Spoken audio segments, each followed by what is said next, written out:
अस्सलाम वालेकुम नाज़रीन, welcome to the show economy in focus. मैं हूं आपकी मेज़बान नताशा हसीब। नाज़रीन, मार्केट की भी बात करेंगे, लेकिन उससे पहले गुड न्यूज़ आपको सुनाना ज़रूरी है।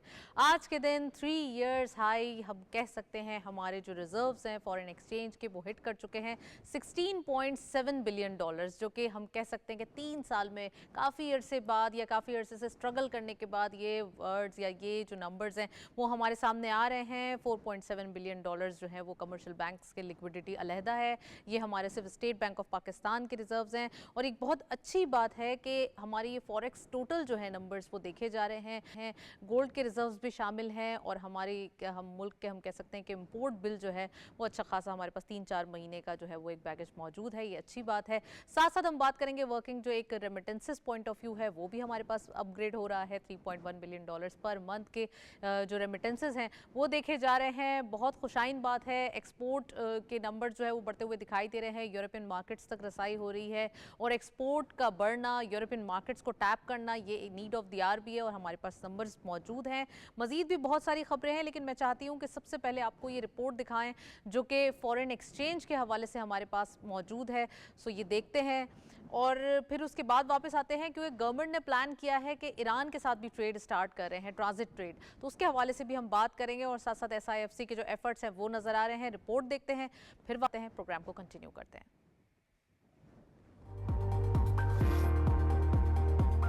ज़र मुबादला के ज़खायर किसी भी मुल्क की मईशत के इस्तेहकाम और माली खुद मुख्तारी के लिए नहायत अहम होते हैं। ये ज़खायर आलमी तौर पर अदायगियों, दरामदात और गैर मुल्की कर्जों की अदायगी के लिए इस्तेमाल होते हैं। ये ज़खायर मुल्की करेंसी की कदर को मुस्तहकम रखने और मालियाती बहरानों से निमटने में भी मददगार साबित होते हैं। स्टेट बैंक ऑफ पाकिस्तान के हालिया आदादोशुमार के मुताबिक मरकजी बैंक के पास 11 अरब 59 करोड़ डॉलर से जायद और कमर्शियल बैंकों के पास 4 अरब 68 करोड़ 20 लाख से जायद ज़र मुबादला के ज़खायर मौजूद हैं। इस तरह कुल ज़र मुबादला के ज़खायर 16 अरब 37 करोड़ 70 लाख डॉलर से तजावुज़ कर चुके हैं। स्टेट बैंक के गवर्नर जमील अहमद ने तवक्को जाहिर की है कि रवा माली साल के इख्तिताम तक स्टेट बैंक के ज़र मुबादला के ज़खायर 13 अरब डॉलर से तजावुज़ कर जाएंगे। पाकिस्तान के ज़र मुबादला के ज़खायर में हालिया इजाफा मईशत के लिए हौसला अफजा है, ताहम मुस्तहकम और पायदार इक़्तिसादी तरक्की के लिए मालियाती नज़्म व नस्क, बरामदात में इजाफा और गैर मुल्की सरमायाकारी को फ़रोग देना ज़रूरी है। माशी इस्तेहकाम और सरमायाकारों के एतमाद को बरकरार रखने के साथ पायदार तरक्की के हुसूल के लिए मुनासिब ज़र मुबादला के ज़खायर मुल्की मईशत की मजबूती के लिए इंतहाई अहमियत रखते हैं। रिपोर्ट आपने देखी है। इन तमाम चीज़ों पर बात करने के लिए हमारे साथ ओवर स्काइप मौजूद हैं आरिफ हबीब साहब। आप चेयरमैन हैं आरिफ हबीब ग्रुप ऑफ लिमिटेड। अस्सलाम वालेकुम sir, very warm welcome in the show. शुक्रिया। आरिफ हबीब साहब, क्या कहेंगे, काफ़ी अरसे बाद इतनी अच्छी न्यूज़ सुनने में आ रही है। इकॉनमी के हवाले से रिजर्व्स जो हमारे लिए एक ज़रूरत भी है और इसके लिए एक कोशिशें भी की जाती हैं कि मुल्क के अंदर इम्पोर्ट बिल के हवाले से पैसे मौजूद हों। फाइनली अब हम रिलैक्स हैं, 3-4 महीने का हमारे पास एक कुशन मौजूद है। क्या कहेंगे सर? आई थिंक ये साल 1.5 साल से हम देख रहे हैं कि इसमें जो है एक्सटर्नल अकाउंट पे जो है वो बेहतरी आ रही है। तो हमारे जो रिजर्व्स भी जो है वो मुसलसल बढ़ रहे हैं। एक वक्त में हमारे ये रिजर्व्स 3 बिलियन तक नीचे चले गए थे और अब अल्हम्दुलिल्लाह ये 12 बिलियन के करीब जो है पहुँचे हैं। इसमें और ज़्यादा नीड है और ज़्यादा इसको बढ़ाने की जो है वो नीड है। जिस तरह आपने रिपोर्ट में कहा, आपने कहा कि अभी बहुत जल्द ये 13 बिलियन एक्सपेक्टेड हैं, गवर्नर स्टेट बैंक एक्सपेक्ट करते हैं। और इस वक्त हमारा जो करंट अकाउंट डेफिसिट है इसमें काफ़ी कमी आई है, बल्कि करंट अकाउंट इस वक्त सरप्लस चल रहा है। तो उस के पेश नज़र जो बहुत प्रेशर था, रुपये की वैल्यू पे भी जो प्रेशर था कि डिवेल्यूएशन मुसलसल जो पिछले साल से पहले हो रही थी, उसमें भी जो है वो ठहराव आ गया रुपये की कीमत में और उससे जो है महंगाई और इन्फ्लेशन को भी कम करने में मदद मिली। तो ये बड़ी खुशहाल बात है और इसको आई थिंक और बढ़ाने की ज़रूरत है। तो उसके लिए जो है वो एक्सपोर्ट और रेमिटेंसेस उनका एक बहुत अहम रोल होगा इसके अंदर। अच्छा सर, रेमिटेंसेस के हवाले से भी काफ़ी अरसे तक कोशिशें की गई। फाइनली आपको याद होगा last year chief of the army staff साहब भी कराची आए थे, एक बिजनेस कम्युनिटी से बड़ी एक अच्छी मीटिंग हुई थी। उसके बाद हमने बिजनेसेस को ग्रो करते हुए बहुत ज़्यादा देखा, क्योंकि बिजनेस कम्युनिटी का एक कॉन्फिडेंस हो गया था। SIFC भी उन्हीं दिनों में जो है उसका क़याम हुआ था। साथ साथ अगर हम बात करें, जो डॉलर की एक हम कह सकते हैं ना कि बहुत ज़्यादा एक ऊंची उड़ान थी, वो भी काफ़ी हद तक जो है वो कंट्रोल हुई, रुपये की स्टेबिलिटी आई। फिर ऑफिशियल चैनल्स, जो एक हवाला हुंडी है, उसको डिस्करेज किया गया, ऑफिशियल चैनल्स का इस्तेमाल किया गया। तो इन तमाम चीज़ों को कैसे देखते हैं? फाइनली सम्राट रेमिटेंसेस की सूरत में हम $3.1 बिलियन पर मंथ देख रहे हैं। आई थिंक ये इसका क्रेडिट जो है वो हमारे रुपये की स्टेबिलिटी है, कि बहुत ही हमने सिबल के इस पिछले पूरे साल के अंदर हमने देखा कि रुपया न सिर्फ स्टेबल रहा बल्कि कुछ डॉलर के मुकाबले में बेहतर ही हुआ है। और ये बेहतर होने की वजह से आपने बिल्कुल सही कहा कि हमारे रेमिटेंसेस बैंकिंग चैनल से जो है वो बढ़े हैं। स्टेट बैंक इस काबिल रहा कि डॉलर मार्केट से खरीद के वो अपनी है वो लोन रिपेमेंट की ऑब्लिगेशंस को पूरा करे। तो वो गवर्नर साहब अपनी रिसेंट एक FCCI में बता रहे थे कि उन्होंने अभी हमारा जो फॉरेन करेंसी लोन है वो बिल्कुल उसमें कोई जो है वो बढ़ा नहीं है, बल्कि सारी डेट सर्विसिंग जो है वो की गई है, सारी लोन्स की रीपेमेंट हुई है। इसके बावजूद जो है वो डेट नहीं बढ़ा। इसका मतलब ये उन्होंने सारा ओपन मार्केट से डॉलर्स खरीद कर उसकी पेमेंट्स की है। तो वो एक बहुत ही सब्सटेंशियल अमाउंट है। फिर ये जो ओवर ड्यू जो है वो डिविडेंड्स वगैरह की पेमेंट थी वो सारी क्लियर हो गई है। तो यूँ अब कोई नई LC वगैरह के लिए भी किसी किस्म की कोई रिस्ट्रिक्शन नहीं है। अब वो बैंक्स जो हैं वो फ्री हैं, जो भी के हिसाब से जायज़ जो डिमांड आती है उनके लिए उसको वो फॉरेन से अवेलेबल करते हैं।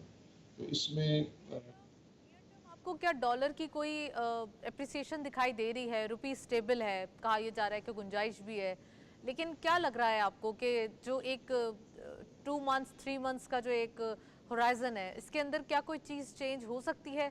रुपी को कहाँ देखते हैं आप? इस वक्त जो जो नंबर्स हैं वो नंबर्स तो ये सजेस्ट करते हैं कि रुपये और जो है वो इम्प्रूव हो सकता है।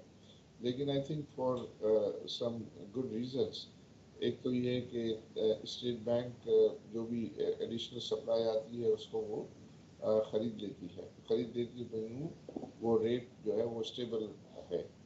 तो वो पॉलिसी है, आई थिंक वो पॉलिसी भी अच्छी है कि अगर ये सारे जो डॉलर्स हैं जो आ रहे हैं, सरप्लस सप्लाई आ रही है, उसको ज़्यादा से ज़्यादा स्टेट बैंक ख़रीदे और अपने रिजर्व्स को बढ़ाने में उसको इसकी कंट्रीब्यूशन हासिल करें।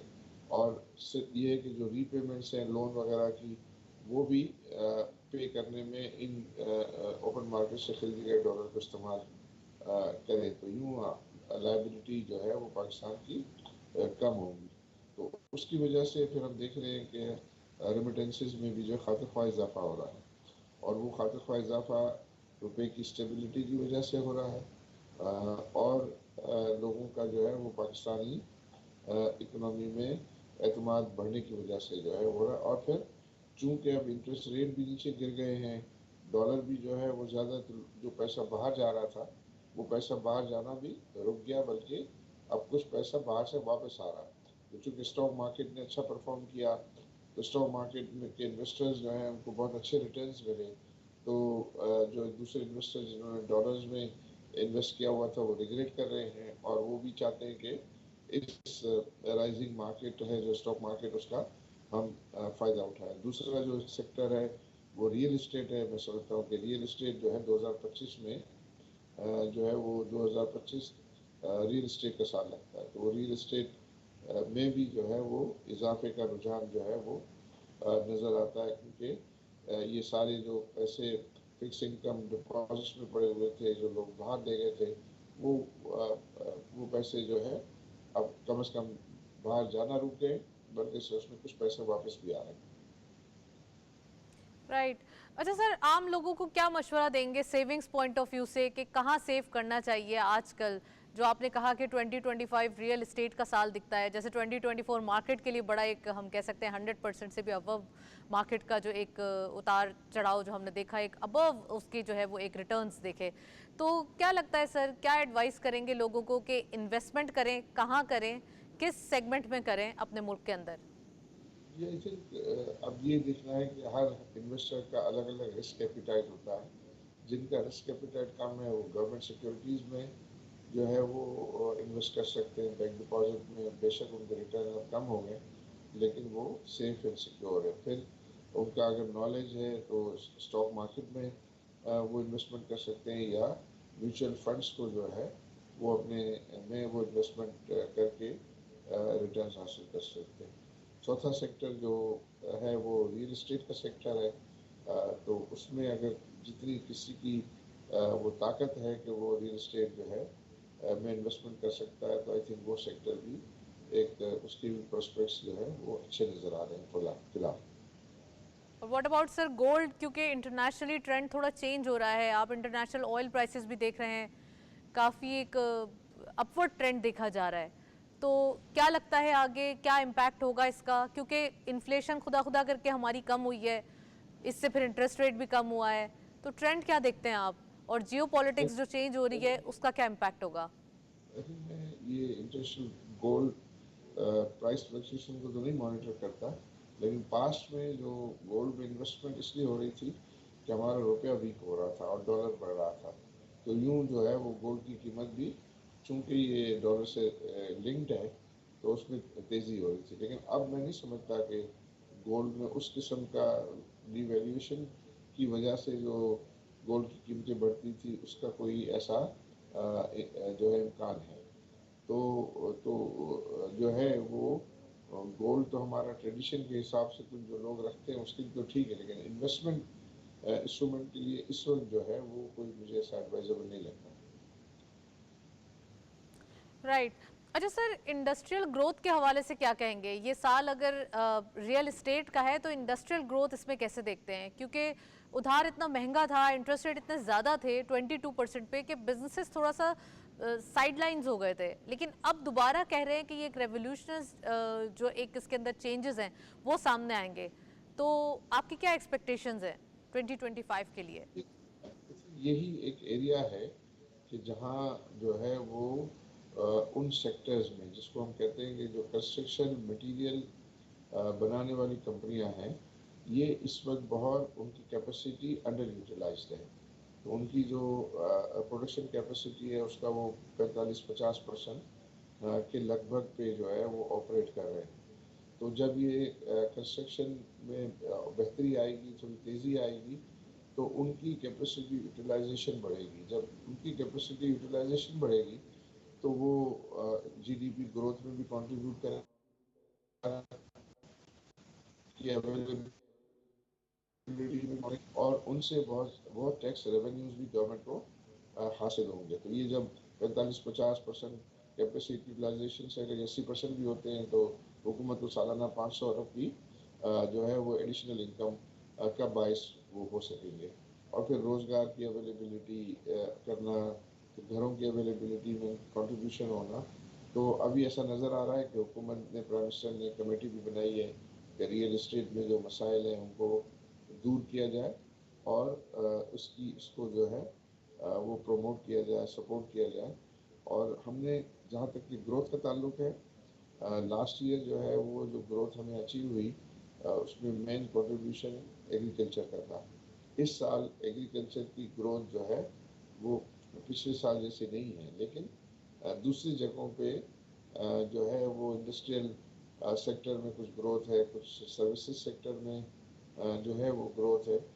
लेकिन मेरी नज़र में सबसे ज़्यादा जो पोटेंशियल है वो कंस्ट्रक्शन मटेरियल में है, और कंस्ट्रक्शन इंडस्ट्री की प्रमोशन से वो तमाम जो ऑब्जेक्टिव्स हैं हुकूमत के, रोज़गार के, आमदनी बढ़ाने के, और इनकी जो है आपके टैक्सेस, जो गवर्नमेंट के टैक्सेस जो हैं उनको बढ़ाने के, तो वो एक सेक्टर रहता है कि जिसको सपोर्ट करने से जो है वो इकोनॉमी में जो है वो बेहतरी आएगी और लोगों के लिए ज़्यादा रोज़गार होना और ज़्यादा अगर लोगों की डिमांड बढ़ेगी तो फिर उनके वेजेस में भी इजाफे के चांसेस जो है वो बढ़ जाते हैं।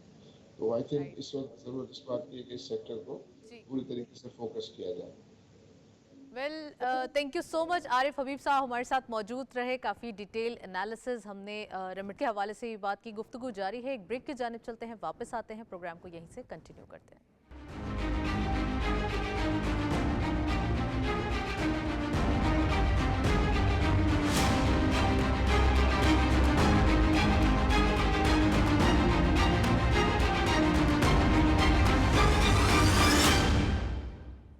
वेलकम बैक नाज़रीन। ब्रेक से पहले आरिफ हबीब साहब से बात हो रही थी। पीआईए के हवाले से बड़ी गुड न्यूज़ हैं जिसके इम्पैक्ट्स बहुत ज़्यादा होंगे। पीआईए की प्राइवेटाइजेशन के हवाले से भी कुछ बातचीत हो रही है, साथ साथ कुछ न्यू फ़्लाइट्स हैं। हमने देखा कि रिसेंटली यूरोपियन कंट्रीज़ में भी कुछ फ़्लाइट्स गई हैं। पेरिस में भी फर्स्ट फ़्लाइट लैंड की, तो वहाँ से बड़े एक अच्छे मंजर जो पाकिस्तानीज़ ने भी वीडियोज़ शेयर की हैं, और बड़ा ही एक अच्छा लगता है जब आपके फ्लैगशिप हम कह सकते हैं जो एक एयरलाइन है वो जब जाती है, फिर उससे अपने मुल्क के लोग उतरते हैं, तो बड़ी एक हम कह सकते हैं कि दिल बर्दाश्ता भी हो जाते हैं। तो ये बड़े अच्छे मंजर देखे गए और बड़ी एक अच्छी हम कह सकते हैं चेंज नज़र आई है after so long, after so much time, कि हमने ये दिन देखे कि पीआईए भी अब यूरोपियन ममालिक तक वापस जा रही है, अब फ्लाइट्स भी आ रही हैं, और अपने मुल्क के जो हम कह सकते हैं नाम के साथ किसी दूसरे मुल्क में जाते हैं तो उसकी बात ही कुछ और होती है। इन तमाम चीज़ों पर बात करने के लिए हमारे साथ ओवर कॉल मौजूद हैं पीआईए के स्पोक्स पर्सन अब्दुल्ला हफीज़ खान साहब। उनको वेलकम करते हैं। अस्सलाम वालेकुम sir, very warm welcome in the show. Thank you so very much for having me here. Sir, सबसे पहले ये बताइए कि जो यूरोपियन कंट्रीज़ पे फ़्लाइट स्टार्ट हुई हैं वो कितनी इम्पॉर्टेंट हैं, और साथ साथ हम जो एक कुछ मंजर भी देख रहे हैं, हमने सोशल मीडिया पे भी देखा, इसके साथ साथ जो पीआईए के हवाले से हमारी एक अटैचमेंट्स भी हैं कि हाँ पाकिस्तानी एक एयरलाइन है, हमारे मुल्क का नाम है, फिर वो दूसरे मुल्क जाती हैं, और वो फ़्लाइट्स, वो रूट्स जो काफ़ी अरसे से बंद थे वो दोबारा रीइंस्टेट हुए। तो क्या प्रॉफिट्स हैं और क्या लग रहा है according to business perspective? Thank you so very much. देखें, आपने अपने खुद ही बात बुक कर दी जो कि शायद मैं करना चाह रहा था। पीआईए के पास ना पाकिस्तान का एक एम्बेसडोरियल मैंडेट है। हम एक परचम बरदार तैयारे की हैसियत से जो पूरी दुनिया में फ्लाई करते हैं तो पाकिस्तान की शनाख्त या पाकिस्तान की आइडेंटिटी की हैसियत से हम करते हैं। और यही वजह है कि जब रिसेंटली पेरिस की पर जब पीआईए का जहाज उतरा तो वहाँ पे जो कम्युनिटी आई थी, जो लोग हमें आके मिले, उन्होंने कहा कि जी उनके दिल में जो खुशगवार एहसास और जो खुशी उनको हुई पाकिस्तान के झंडे वाला जहाज यूरोप के अंदर देख के, वो बयान के काबिल थी या बयान से बाहर थी। तो इन इट केल्स इन एनी केस जो एसोसिएशन है पाकिस्तानियों की और पाकिस्तान की पीआईए के साथ, वो बहुत ज्यादा स्ट्रांग है। अब होता ये है कि पीआईए, आपको खुद आपने रिसेंट डेज के अंदर आपने ऑब्जर्व भी किया होगा कि बहुत सारी अपने रूट की एक्सपेंशन में, अपनी नेटवर्क की एक्सपेंशन के अंदर बहुत ज़्यादा एफर्ट्स ले रहे हैं। और आप देख रहे हैं कि बहुत सारी हमारी न्यू फ्लाइट्स ऐड हुई हैं गल्फ के सेक्टर्स के ऊपर। हमने नई फ्लाइट फॉर एग्जांपल गवादर से भी हमने उसको इंटरनेशनल फ्लाइट्स का स्टेटस दे के वहाँ से भी स्टार्ट की है। स्कर्दू को आपने देखा था कि हमने इस समर के अंदर इंटरनेशनल डेस्टिनेशन के तौर स्कर्दू पे का तो वो किया। बहुत ही अच्छा एक डिसीजन था, और आई थिंक वो चाइना के हवाले से भी हमारी एक कुछ अटैचमेंट थी जिससे बहुत इजी हो गया वहाँ पे जाना। एग्जैक्टली और अब जब यूरोपीय यूनियन की पाबंदी का खात्मा हुआ और अब हम यूरोप में जब हम दाखिल हुए तो बहुत ज़्यादा अच्छा पॉजिटिव पर्सपेक्टिव है फ्रॉम बिजनेस स्टैंड पॉइंट। देखें, यूरोप और यूके जो हमारी अगली डेस्टिनेशन है, पीआई के ओवरऑल रेवेन्यू का 37% ये कंट्रीब्यूट किया करते थे पाबंदी से पहले। और अगर आप एक सेफ एस्टिमेट लगाएं तो ये 60 से 70 अरब रुपए की मार्केट है जो कि पीआई को दस्तयाब होगी सालाना तौर पर। तो अगर आप उस हिसाब से देखें जो हमारी अब एक्सपेंशन हो रही है तो फ्रॉम बिजनेस स्टैंड पॉइंट ये बहुत ज्यादा प्रोडक्टिव है पीआई के लिए। अच्छा सर, प्राइवेटाइजेशन के हवाले से क्या न्यूज़ है? प्राइवेटाइजेशन कब तक होगी? अब तो हम देख रहे हैं कुछ जो चीज़ें हैं या डेवलपमेंट्स हैं, क्योंकि किसी भी एसओई की प्राइवेटाइजेशन में टाइम तो बहुत दरकार होता है, तकरीबन 1 से 1.5 साल तो हम कह सकते हैं कि ऑफिशियली लग ही जाते हैं। तो आपको क्या लग रहा है, पीआईए से ही शुरुआत हुई प्राइवेटाइजेशन की, और अब वहाँ पे क्या न्यूज़ है? देखिए, अनफॉर्चुनेट एक सेटबैक था गुज़श्ता महीने या गुज़श्ता साल के एंड के अंदर जब वो प्राइवेटाइजेशन का पूरा मंसूबा कामयाब नहीं हो सका। लेकिन अब it is I think back on track. Government बड़ी यकसुई के साथ उसको दोबारा आगे परसू कर रही है, और मेरे ख्याल में जो इसके ऊपर अब उनका इरादा वो ये है कि इस महीने के एंड तक शायद उसके TORs या एक्सप्रेशन ऑफ इंटरेस्ट को दोबारा निकाल देंगे with new terms and condition. और अब देखें उसके बाद से जो डेवलपमेंट हुई है, खासतौर पर यूरोपीय ऑपरेशन की बहाली है, जिस तरीके से फ्लीट बहुत हमारा बहाल होके उसकी तादाद में इजाफा हो गया, प्रॉस्पेक्ट्स भी बहुत ज़्यादा ब्राइट है। देखिए प्राइवेटाइजेशन के लिए या किसी भी कंपनी की वैल्यूएशन के लिए जो तीन चीज़ें बड़ी इंपॉर्टेंट होती हैं, एक तो ऑब्वियसली उसके एसेट या उसकी जो बैलेंस शीट के ऊपर उसकी वर्थ है वो इम्पोर्टेंट होती है। तो सर प्राइवेटाइजेशन की जो न्यूज़ सुन रहे हैं कि अगर ये प्रॉफिट में आ गई तो क्या प्राइवेटाइजेशन होगी या ये अभी कोई कुछ अरसे के लिए पॉज हो जाएगा, क्या लग रहा है आपको? देखिए ये हुकूमत पाकिस्तान का डिसीजन है, आई थिंक वो बहुत क्लियर है इस मामले के ऊपर कि इसको प्राइवेटाइज करना है। और मेरे ख्याल में तो शायद हुकूमत की KPI सेट हुए हैं विद इंटरनेशनल मॉनेटरी फंड, उसके अंदर DPI की privatisation is an integral part of it. तो प्राइवेटाइजेशन के ऊपर तो गवर्नमेंट का मौक़िफ़ बहुत ज़्यादा क्लियर है कि इसको प्राइवेटाइजेशन की तरफ लेके जाना है। Right, well thank you so much. Abdullah Hafeez साहब हमारे साथ मौजूद थे, काफ़ी डिटेल हमने बात की PIA के हवाले से और ख़ासकर प्राइवेटाइजेशन के हवाले से। काफ़ी अरसे से ये न्यूज़ आ रही थी। तो स्टॉक मार्केट के हवाले से बात करते हैं। आज की स्टॉक मार्केट की पोजीशन, एक वीक का आगाज़ है, पॉजिटिव जोन है। अपडेट्स क्या हैं, let's have a look on screen.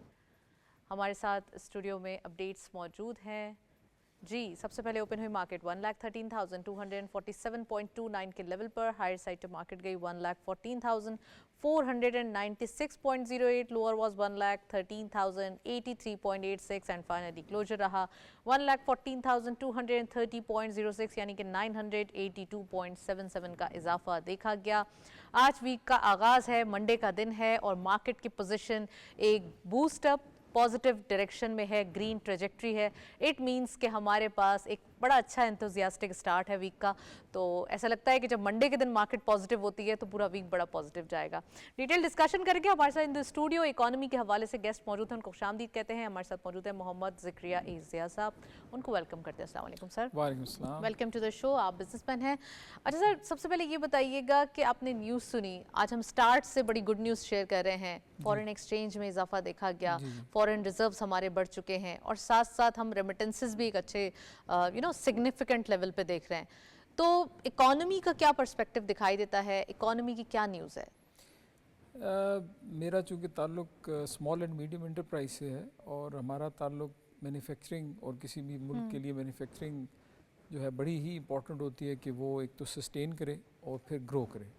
तो इस वक्त फंडामेंटली जो रिफॉर्म्स आई हैं, जिस वक्त ये हुकूमत आई है तो इन्होंने बड़े ही इकदाम जो शुरू में लिए, ज़ाहिर है हम सबको बड़े हाश लगे, लेकिन इवेंचुअली उसके रिवॉर्ड्स अब आपको इस क्वार्टर से आने शुरू हो गए हैं, इस साल से।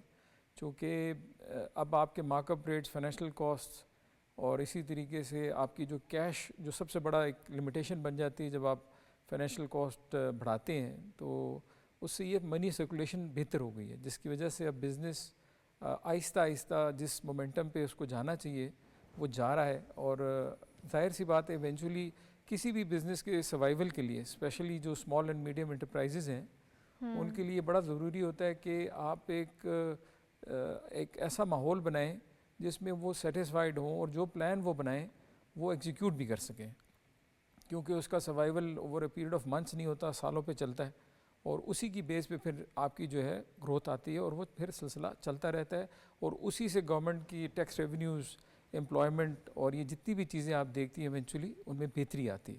तो गवर्नमेंट ओवरऑल आई थिंक के जो भी रिफॉर्म्स लिए हैं, इंक्लूडिंग जो सबसे बड़ा फैक्टर था हमारी कॉस्ट ऑफ मैन्युफैक्चरिंग में जो पिछले 2-3 साल से हम फेस कर रहे थे, वो हमारी इलेक्ट्रिसिटी कॉस्ट थी, वो इवेंचुअली अल्हम्दुलिल्लाह यूटिलिटी कॉस्ट को काफ़ी हद तक कम से कम टैप कर लिया है, क्योंकि ये बढ़ नहीं रही और हम उम्मीद कर रहे हैं इंशाल्लाह कि जो भी नया रिफॉर्म पैकेज आएगा उसमें इसको फर्दर ये रिड्यूस भी करेंगे, जिसके नतीजे में आपकी मैन्युफैक्चरिंग कॉस्ट बेहतर होगी, एक्सपोर्ट बेहतर होगी। यानी कि बजट से काफ़ी तवक्कुआत मुतवक्के हैं। उम्मीद बड़ी अल्लाह की ज़ात से और हुकूमत की जो डायरेक्शन है बिल्कुल उस पर हम ये समझते हैं अगर ये हुकूमत इसी तरीके से परफॉर्म करती रही तो we are very optimistic that in the coming few months we will see a more positive news in the coming for the economy especially.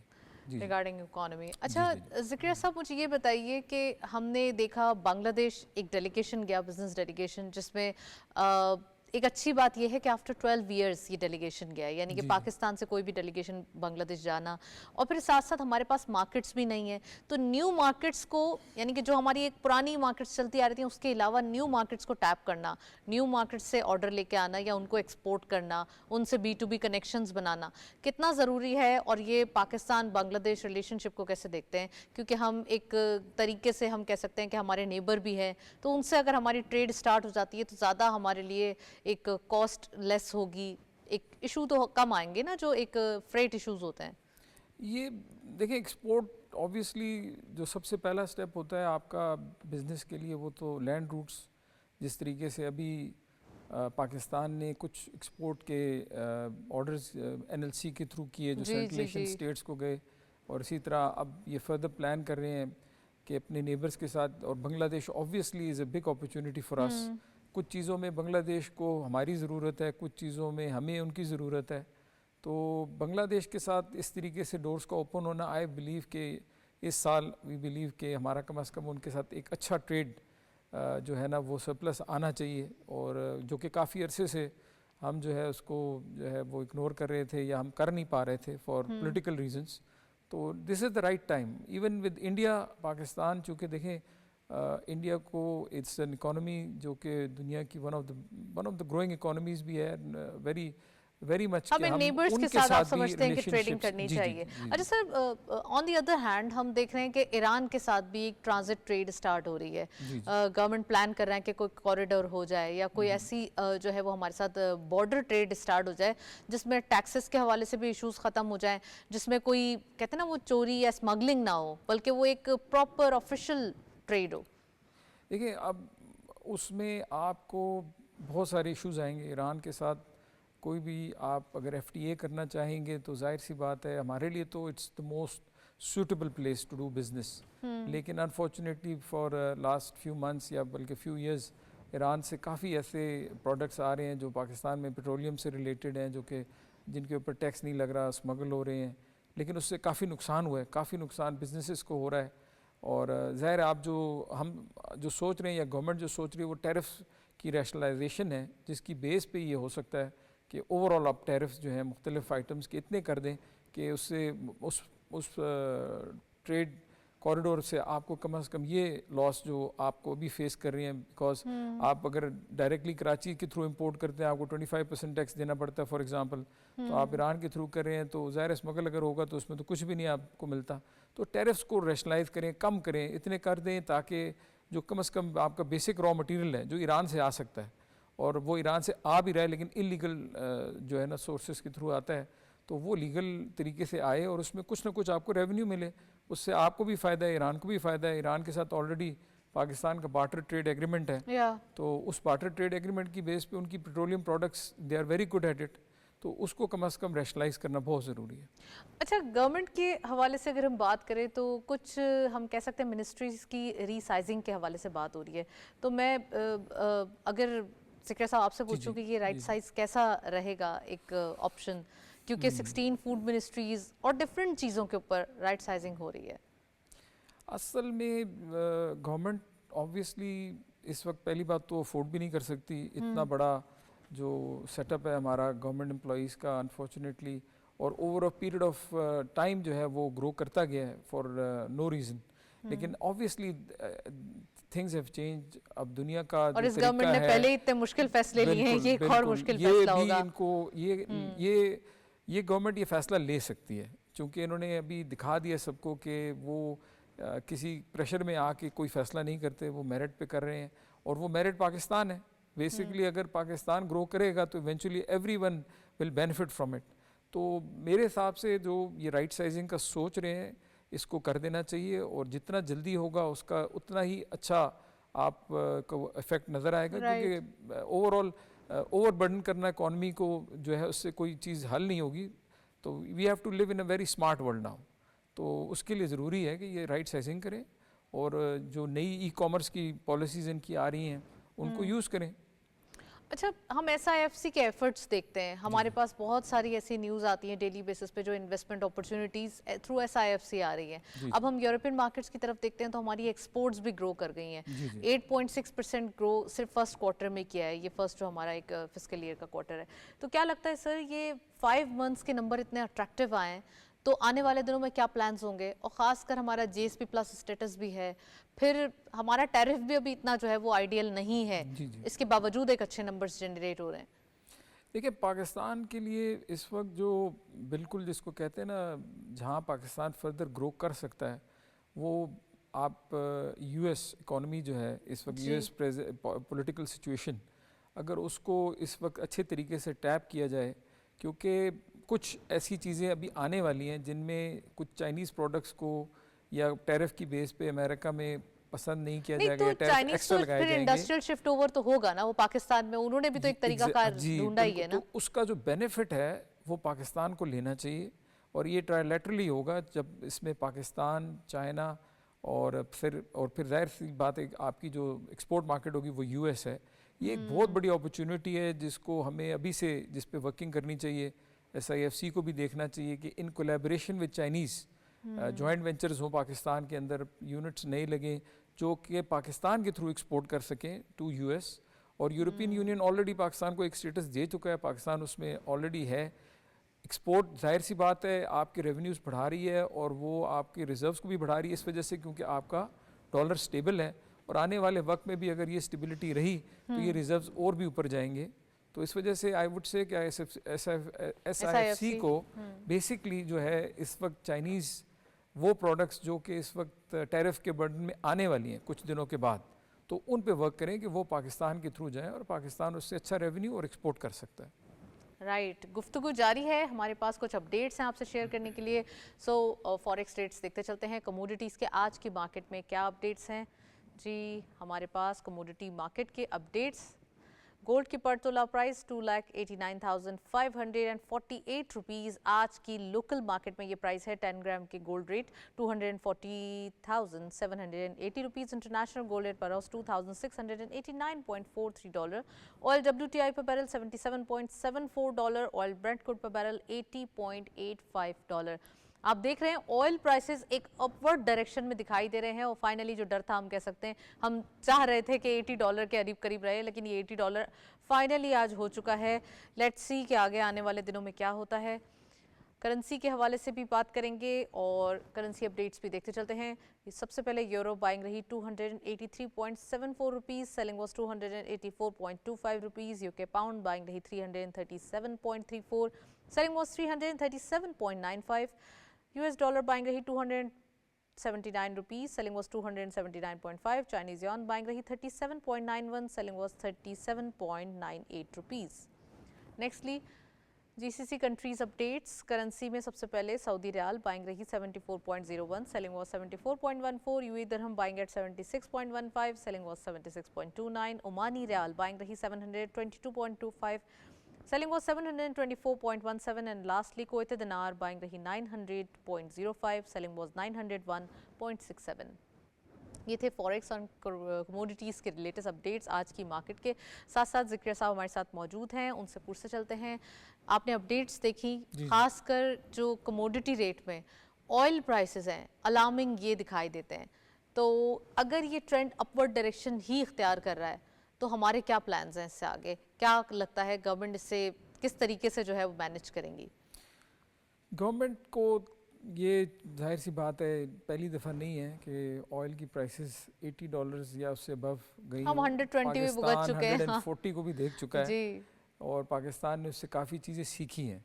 Obviously ये कोई अच्छी बात नहीं है कि ऑयल की प्राइस 80 को क्रॉस करे या इवन 90 को अगर टच करती है, तो ये सबको आपकी जो इन्फ्लेशन है, आपके ओवरऑल जो फंडामेंटल्स हैं, उन सब चीज़ों को इवन इंक्लूडिंग योर रिजर्व्स उस पर काफ़ी प्रेशर डाल देती है। तो but we don't control the oil market, the only thing is कि we can only play around this, कि आप उसको अच्छे तरीके से मैनेज कर सकें। तो ऑयल की प्राइसेस आई होप कि क्योंकि सिर्फ पाकिस्तान नहीं पूरी दुनिया में जैसी ऑयल की प्राइसेस ऊपर जाती हैं तो इवन जो ऑयल प्रोड्यूसर्स हैं उनकी भी डिमांड कम होनी शुरू हो जाती है, तो they also don't want that.